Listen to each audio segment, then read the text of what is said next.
Pour plus de 10 ans de carrière dans le monde de l'art, Marlène, conseillère en art contemporain, a observé l'évolution rapide de ce milieu avec l'arrivée de nouveaux outils technologiques comme les réseaux sociaux ou la blockchain. Les ventes en ligne aujourd'hui représentent 5,4 milliards et ça représente 8% des ventes du marché de l'art au global. Je pense que la révolution que va apporter le digital et les nouvelles technologies pour le marché de l'art est plus une révolution culturelle et de transparence qu'une révolution vraiment de vente et de recherche de chiffre d'affaires. Les plus gros développements en 2019 en termes d'art et de technologie vont vraiment être la blockchain. On a par exemple la FIMAFEI, qui est une start-up parisienne qui se développe dans l'art digital, qui permet le fractionnement mais qui aussi permet le développement d'artistes digitales. Après on a donc des plateformes, de nombreuses plateformes de blockchain qui soit garantissent la transparence comme TaxSmart ou alors qui vont permettre un fractionnement en fait du marché.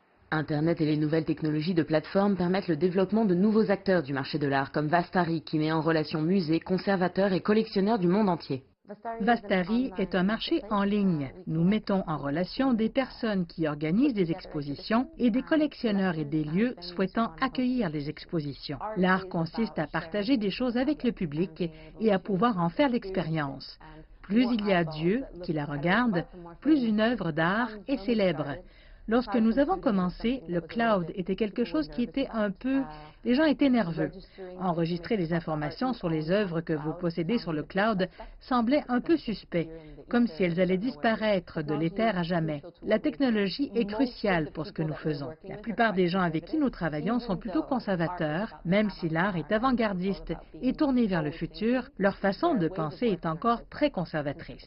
Ce que nous avons fait en leur faisant prendre conscience de ce qui existe dans le monde entier les a rendus plus ouverts à d'autres façons de penser et d'autres manières de montrer leurs expositions.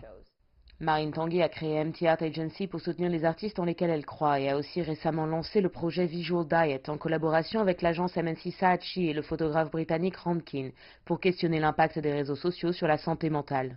Je n'avais pas d'argent pour les relations publiques lorsque j'ai créé mon entreprise. Instagram m'a énormément aidé car cela m'a permis d'envoyer quotidiennement des communiqués de presse gratuits à ma communauté. Nous construisons beaucoup le storytelling autour de nos artistes que nous implantons via le site web, les réseaux sociaux et le live streaming. C'est incroyable parce que nous avons des acheteurs que nous n'avons jamais rencontrés physiquement, mais ils nous font confiance parce qu'ils font partie de notre histoire depuis le premier jour. J'aimerais qu'on arrête de regarder Kim Kardashian pendant des heures.